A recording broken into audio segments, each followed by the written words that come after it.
Minnesota Senator Al Franken is resigning his seat effective January 2nd. Today he gave his last speech on the Senate floor, talking about policy issues important to him, including Social Security, health care, and climate change. Last month, allegations of sexual misconduct prompted several of his Senate colleagues to call for Senator Franken's resignation. This is 40 Minutes. This is my final speech on the floor of the United States Senate. I've come down here many times, as we all have. We come here to cast our votes on bills and amendments. We come here to discuss and debate the issues that are important to our states and to the country. We introduce and explain legislation, and we talk about our states and what we learned on our latest visit to a community health center, a farm, or a small business. What we don't talk about all that often, Mr. President, is the work of all the men and women on our staffs who make all of this possible. I've been fortunate to have had a dedicated, hardworking staff both in Washington and in Minnesota, and I have no doubt that they will go on to do great things and to serve our nation well. Mr. President, I'm also very lucky to have a wonderful family that has stood by me throughout the good times and the tough times of being a senator. As senators, we have packed schedules. There are late nights, difficult votes on divisive issues, and a lot of time invested in better understanding the challenges that our constituents face every day. And all too often, that important work doesn't leave enough time for our families. I'm grateful for my wife, my children, and their spouses who stood by me and who've helped me to do my work effectively. And finally, Mr. President, as I leave the Senate, I take great comfort in knowing that my successor, Senator-designate Tina Smith, has a well-earned reputation for being a smart, diligent, hard-working public servant, and I have no doubt that Senator Smith will serve Minnesotans and all Americans exceptionally well. Mr. President, when most people think about politics, they think about arguments. The arguments that they have around the dinner table, the arguments they have online, and most of all, the arguments we have here in Washington. And that's a big part of the reason why a lot of people, well, just don't like politics. Often the debate here in Washington can sometimes seem arcane and tough to understand. Other times, especially in recent years, it can be so bitter that it doesn't even feel like we're trying to resolve anything, just venting our spleens at each other. I get that. I get why people want us to stop arguing and start, well, doing stuff. But since I'm leaving the Senate, I thought I would take a big risk and say a few words in favor of arguments. After all, there's no single magic solution that can bring all 100 of us together, because there's no one set of values that brought all of us here in the first place. I think many of you have heard me talk about what brought me to politics and what makes me a Democrat, and it's my wife, Franny. When she was 17 months old, her father, a decorated World War II veteran, died in a car accident, leaving her mom widowed at age 29 with 5 kids. There was one sibling younger than Franny, Bootsy, who was 3 months old. Franny's family made it. Barely. They made it, thanks to Social Security survivor benefits. Sometimes they had to turn the heat off in the winter. This is Portland, Maine. And sometimes, often, they were hungry because there wasn't enough food, but they made it.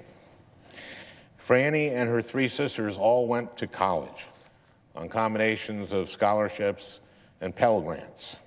At the time, a full Pell Grant paid for about 80% of a public college education, but today it only pays about 35%. When Bootsy went to high school, my mother-in-law got a GI loan for $300 and went to college. She got 3 more loans, graduated from college, and became an elementary school teacher. And because she taught Title I kids, poor kids, all her loans were forgiven. My brother-in-law, Neil, went into the Coast Guard and became an electrical engineer. Every member of Franny's family became a productive member of society and a member of the middle class. You know, they tell you in this country to pull yourself up by the bootstraps, by your bootstraps. But first, you got to have the boots. And the federal government, through Social Security survivor benefits, and Pell Grants, and the GI Bill, and Title I, the federal government gave my wife's family the boots. And that's why I'm a Democrat. That's why I'm a Democrat. Over the years, I've heard Democrats and Republicans talk about their own values, the things that they believe that brought them to politics, the things that make them care about what happens here. I've learned so much from listening to the arguments we have in this country and the arguments we have here in this chamber. I've learned from Republicans, learned to respect, if not always agree with, their opinions, and learned how their backgrounds can lead them to reach, in good faith, a conclusion that I never could have imagined. And of course, I've learned so much from my fellow Democrats. But the person I learned the most from is someone who isn't here. For 12 years, the seat I currently occupy was held by Paul Wellstone. As I've said before, Paul was a tireless, passionate champion for working families in Minnesota and across the nation. He fought for veterans, for farmers, and for those who simply needed a voice. Paul was my friend, and Paul had a saying that I think perfectly represents the values and the principles for which he fought. He used to say, "We all do better when we all do better." That was Paul's creed. What Paul meant by that is that the whole country, the working poor, the middle class, and the well-off, the whole country does better when each and every one of us is able to contribute to and participate fairly in our economy and in our democracy. I think Paul was right, but not everybody does. Some people's values are different. Some people believe that those at the top are there for a reason, and that they shouldn't have to concern themselves with what's going on in the lives of people who haven't been so lucky or even so accomplished. Some people believe, honestly, legitimately believe, that not everyone deserves to have the same standing in this country. They believe that your standing as a citizen should depend in part on where you were born, or what you believe, or who you love, or what you do for a living. Some people believe that at some fundamental level, we are all in this on our own. I don't agree with any of those values, but I respect that some people hold them, and that's why arguments matter. When we argue, whether it's across the fence with your neighbor or on a cable news show or here on the floor in the Senate, it can help us sharpen our ability to articulate what we want and challenge us to examine our own views with a more critical eye and help highlight the choice for the American people, because after all, in a democracy, the people get to choose.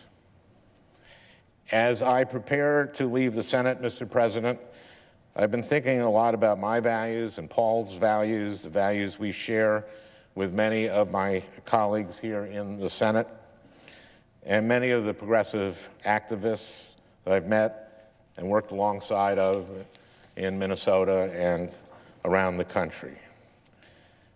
And that's because, regrettably, the policies pursued by the Trump administration and congressional Republicans today could not stand in starker contrast to the principles Paul championed and the values that I have fought for during my time in the Senate. Mr. President, the values being advanced by the President and his allies in Congress simply don't represent my belief that our economy, our democracy, and our country works best when they work for everyone. Indeed, the values propelling the Republican agenda today are about consolidating political and economic power in the hands of corporations and the very wealthy. Just take the tax bill that Congress passed this week. At virtually each and every step of the process, Republicans drafting this bill chose to embrace the failed trickle-down policies of the past, crafting an enormous giveaway that benefits their corporate campaign backers and wealthy donors. For instance, according to the Nonpartisan Tax Policy Center, by 2027, 83% of the benefits in the Republican tax bill will accrue to the top 1% of income earners. That's people who make more than $912,000 a year. 83% of the benefits go to the top 1%. Do we really need any other data point?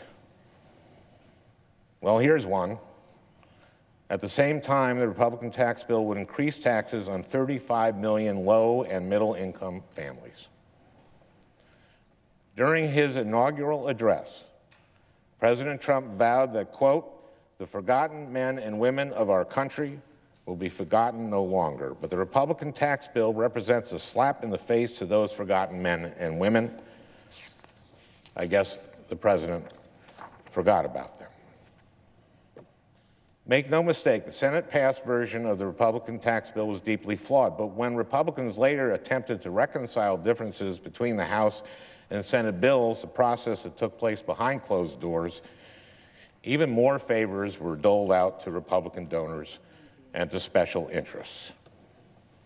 New rules were created to give real estate developers, like President Trump and his son-in-law, the ability to pay less tax on pass-through income. The top individual rate, which applies to millionaires and billionaires, was cut to 37%, a rate lower than either the House or Senate versions of the bill. And provisions in the original bills that were designed to stop foreign corporations from avoiding taxes by shifting their profits overseas, a practice known as earnings stripping, were dropped altogether. Mr. President, the problem in this country is not that the wealthy aren't doing well enough. After all, the top 1% of the country's population controls nearly 40% of its wealth. The problem is that too many working families have been left out of the economic growth that the top 1% have enjoyed in recent years.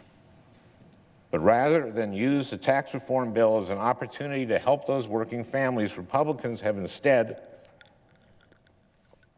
decided to shower corporations and wealthy donors with tax breaks and special favors. The tax bill didn't just come out of the blue, quite the contrary, Mr. President. The tax bill comes on the heels of countless Republican attempts to shred policies that offer protection to working families and the environment.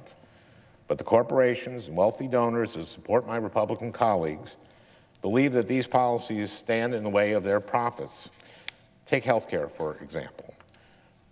Despite President Trump's campaign promise that, quote, we're going to have insurance for everybody, unquote, when his administration attempted to deliver on that promise, House Republicans devised and passed a bill that would have resulted in 23 million fewer people having health insurance, including 14 million people who rely on Medicaid. Facing unprecedented public outcry, Republican senators eventually proposed a narrower bill, one that didn't repeal and replace the Affordable Care Act outright, but instead undermined some of its most foundational provisions. But this narrower Senate bill still would have left 16 million more Americans uninsured, all while spiking premiums by 20%, according to CBO. The American people continued to fight, demanding that the Senate kill the bill, and thanks to the incredibly hard work of organizers, activists, including the American Medical Association, by the way, and everyday Americans, that's exactly what happened. The Republican attempts to repeal the ACA failed, but it seems that my Republican colleagues have not learned their lesson. Finding themselves unable to sustain an open assault on the Affordable Care Act, they instead included a measure in the tax bill that will repeal an essential component of that law, the individual mandate. As a result, 13 million fewer Americans will have health insurance in the years to come. But that doesn't matter to President Trump and his allies, who claim that they need to repeal this central pillar of Obamacare in order to pay for the massive tax cuts that their wealthy donors demand. Those same wealthy donors also demand that Republicans turn a blind eye to climate change, an existential threat to humanity. Climate change is not just an environmental problem. Climate change stands to affect virtually every aspect of our lives, posing a grave threat to public health, national security, our country's infrastructure, and our economy. Circumstances require that we take immediate action in order to protect the welfare of future generations. But almost every Republican in Congress refused to take the issue of climate change seriously. They continue to deny the underlying evidence and science behind it, even as Americans suffer the devastating consequences of their denial. This year alone, hurricanes raged Texas, Florida, Puerto Rico, and the U.S. Virgin Islands, and wildfires raged across the West, most recently in Los Angeles. We know that climate change makes these extreme weather events worse. And this is just the beginning. What we are witnessing is the beginning of a new normal that this country simply cannot endure. But it doesn't have to be this way. It is possible to address climate change while at the same time growing our economy and creating jobs. During the Obama administration, the federal government increased research and development investments in clean energy technology, both through tax credits designed to incentivize investment, and through the energy title that I was proud to help write, and the Farm Bill, which allowed people in rural America to participate in the clean energy revolution. And those investments paid off. Since 2009, the cost of wind power has decreased by 66%, and the cost of solar power has dropped by 85%. But we need to do more. I championed an energy efficiency standard that would require utilities to become more efficient. I led legislation to encourage energy storage, a game changer that allows wind and solar to be used when the wind isn't blowing and the sun isn't shining. And I pushed to deploy distributed energy that makes our grid more resilient and reliable. But rather than join me and my Democratic colleagues in confronting the challenge of climate change by driving innovation, Republicans have ordered a retreat. At the behest of the fossil fuel industry and other corporate interests, Republicans have put forward nominees for key environmental posts who cut their teeth defending corporate polluters, not enforcing the laws that keep our air and water clean. And they have pushed an agenda that cuts funding for science and innovation. Mr. President, the Republican strategy of denial and obfuscation isn't just an affront to good government, it's an affront to common sense. But, Mr. President, the Trump administration and its allies in Congress have never let science or common sense stand in the way of ideology. Time and time again, they have acted to roll back evidence-based common sense protections put in place to improve the lives of minority or marginalized communities, including women and LGBT people. For example, in October, the Trump administration announced a new rule that guts the provision in the Affordable Care Act that required health insurance plans to cover birth control free of charge, a policy that has benefited more than 62 million American women. Mr. President, the ability to access affordable reproductive health care has a powerful effect on the choices that women and families make every day. Choices about whether to finish college, buy a home, or start a business.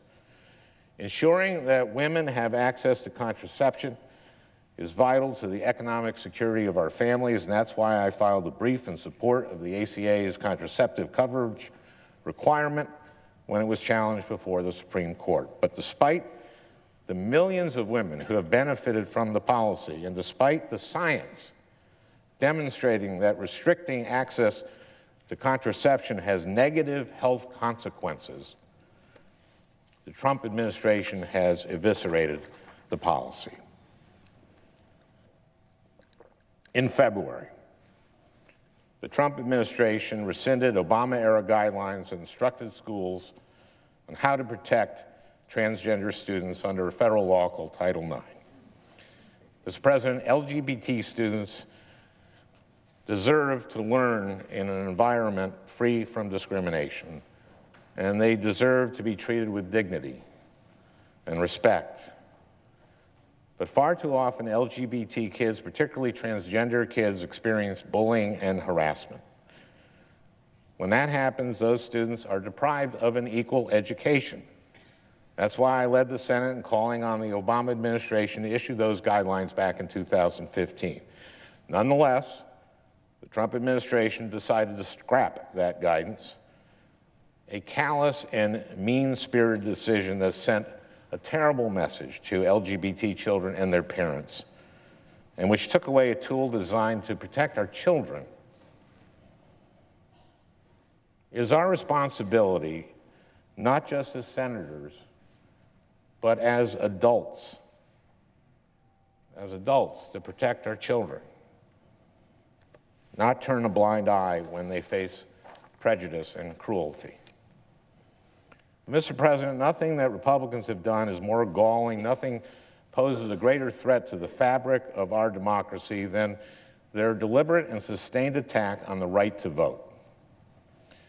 Let's start with the Supreme Court's disastrous 2013 decision in Shelby County versus Holder, a 5-4 decision in which the court's conservative justices effectively gutted the Voting Rights Act and eliminated a vital check on states with a history of discrimination at the polls.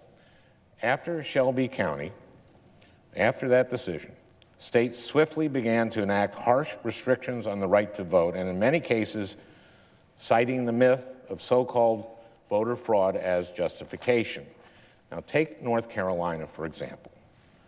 Just a few months after Shelby County, the state enacted one of the nation's strictest voter ID laws.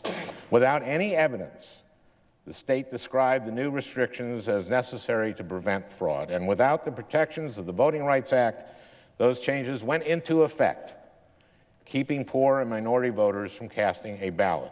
When North Carolina's restrictions were eventually challenged in court, the Fourth Circuit found that the primary purpose of the restrictions wasn't to fight fraud, but to make it harder for black people to vote. The court found that, quote, the new provisions target African Americans with almost surgical precision, unquote. Now, Mr. President, the fact that North Carolina's restrictions stand as a blatant example of race discrimination is undeniable. But the strategy behind adopting such harsh restrictions is even more insidious. The strategy here is designed to ensure that voters who don't agree with their candidates or their policies aren't able to vote against them. Mr. President, Paul Wellstone's words are more important today than ever before. We all do better when we all do better. I believe that to my core. Mr. President, the policies pursued by President Trump and his allies are not about lifting people out of poverty or about the politically powerless, giving them a louder voice in our democracy. These policies are intended to line the pockets of wealthy donors and protect the power of those who already wield outsized influence in our democracy. That is a far cry from Paul's creed. And when I think about what's gone wrong here, when I reflect on how this country is straying so far from the values that I believe a majority of Americans share, I have to say I think there's something wrong with the way that we are arguing. And it started long before 2016. Lurking behind each of those issues isn't just a difference of opinion or a difference of values. There's something far worse. A lie. Take, for example, the Trump administration's efforts to suppress votes. Shortly after winning the presidential election, Then President-elect Trump was confronted with the unpleasant fact that he lost the popular vote. He tweeted, quote, "In addition to winning the Electoral College in a landslide, I won the popular vote if you deduct the millions of people who voted illegally." Now, let's be clear. President Trump lost the popular vote by more than 2.8 million votes. So what he claimed in that tweet is that nearly 3 million fraudulent votes were cast. In fact, he later claimed that between 3 and 5 million illegal votes caused him to lose the popular vote, citing no evidence. Mr. President, 138 million votes were cast in the 2016 presidential election. State election and law enforcement officials found virtually no credible evidence of fraud, and no states, not one state, reported any indications of widespread fraud, none. But that didn't stop the Trump administration from quickly turning the president's tweets into policy. The White House created a new commission to investigate the president's wild and unsubstantiated claim, a commission led by Kansas Secretary of State Chris Kobach, a right-wing extremist who has made a career out of trafficking in the voter fraud myth and who was fined for repeatedly lying to a federal court in voter ID litigation. When Kobach was asked whether he believed the president's claim that millions of people voted illegally, he said, and I quote, "We may never know the answer to that question." Really?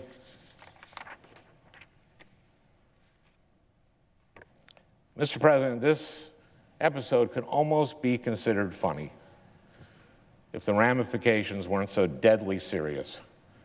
Kobach's Voter Fraud Commission requested sensitive information about voters, including the names, dates of birth, party registration, and voting history from all 50 states.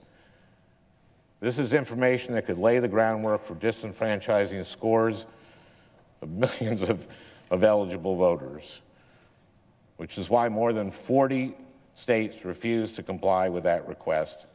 At the same time, the Trump Sessions Justice Department quickly dropped legal challenges to discriminatory voting practices in the states, further signaling that protecting the right to vote will no longer be a priority of the Justice Department. And it's all based on a lie, and not a lie President Trump came up with.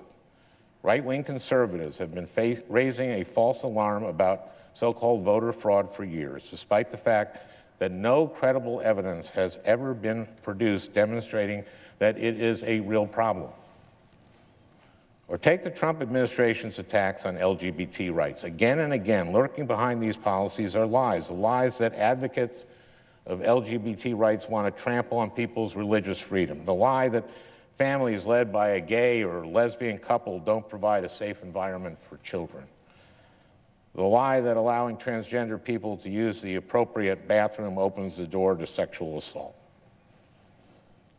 President Trump didn't invent these lies, but he and his administration proudly repeat them.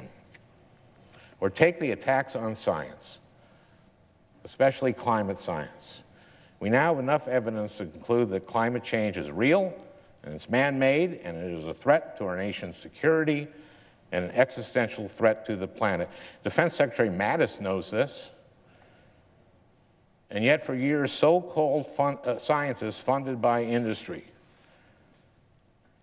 have been hard at work casting doubt on the well-established scientific consensus. Heck, a recent Washington Post report revealed that the Trump administration officials have prohibited the Centers for Disease Control, our nation's premier health and research institution, from using the terms evidence-based and science-based in budget planning documents. President Trump didn't launch the war on science, but now he's leading the charge. Or take health care. President Trump promised that everyone would have insurance, but analysis by the nonpartisan Congressional Budget Office revealed that under House Republican health care bill, under their bill, 23 million fewer people would have health insurance than are currently covered today. 23 million people. And to add insult to injury, the House bill would have hit the most vulnerable among us. and would hit them the hardest. According to CBO, 14 million of the 23 million people who would have lost coverage under the House Republicans' plan were Medicaid beneficiaries. That's right. Despite candidates' assurances that, quote, everybody's going to be taken care of much better than they're taken care of now, unquote, the Republican bill would have cut funding to Medicaid, a vital safety net program that ensures that our seniors, people with disabilities, pregnant women, and families with children have access to the health care that they need. On top of that, the Republican plan would have driven up the cost of premiums, with older and sicker people experiencing the steepest increases.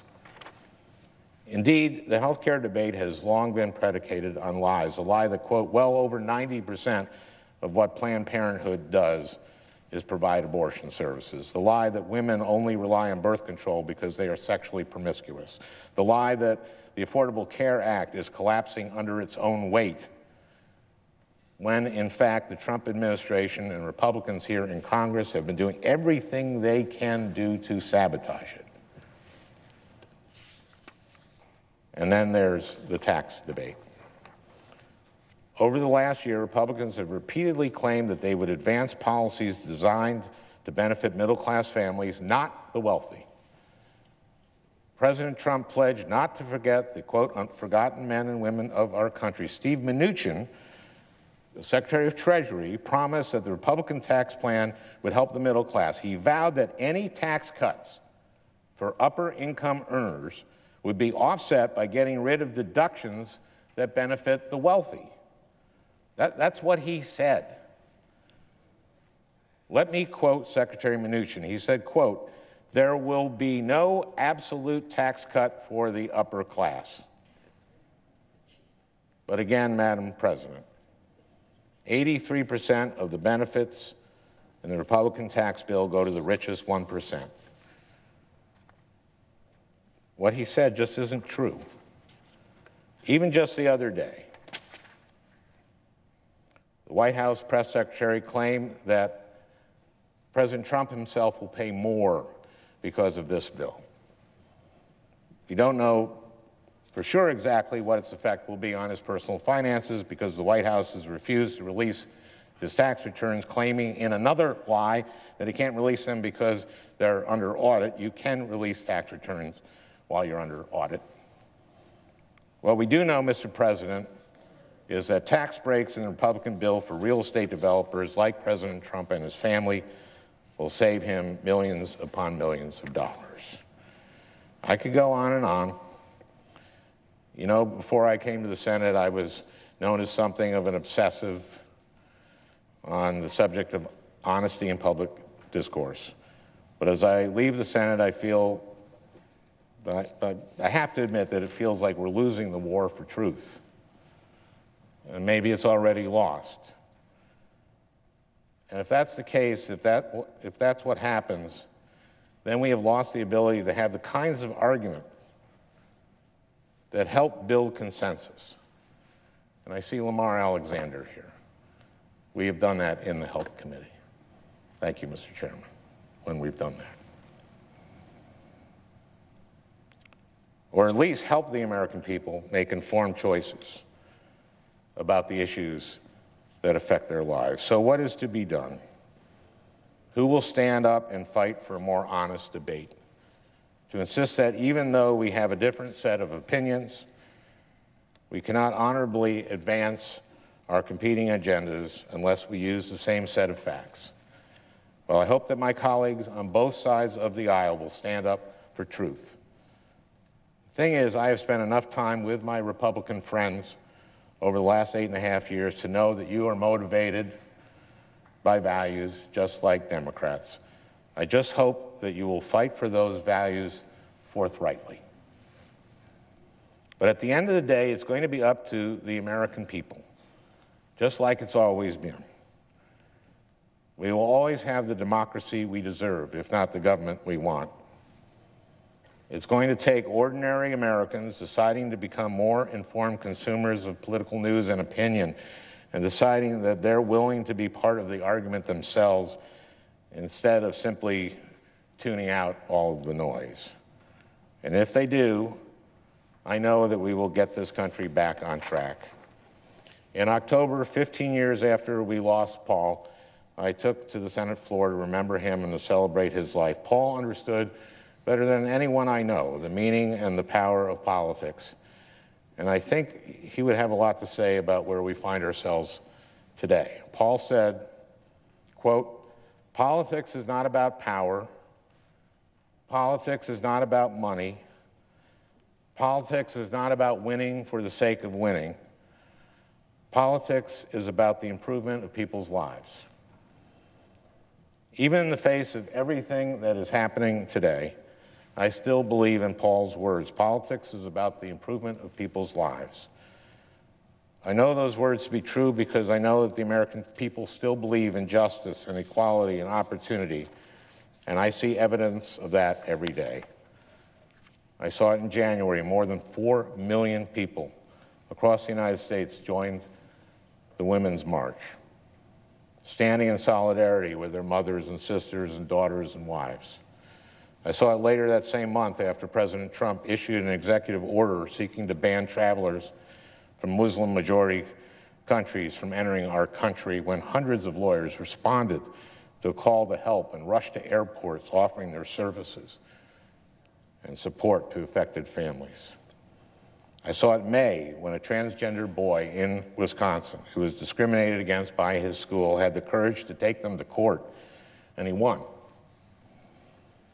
I saw it in September when tens of thousands of Americans mobilized in opposition to attempts to repeal the Affordable Care Act and succeeded in killing the bill. And I saw it at the ballot box when voters in Virginia and Alabama resisted the temptation to give in to anger and cynicism and instead exercise their right to vote. Politics is about the improvement of people's lives. The American people know that to be true, and they fill me with hope for our future. Thank you, Madam President.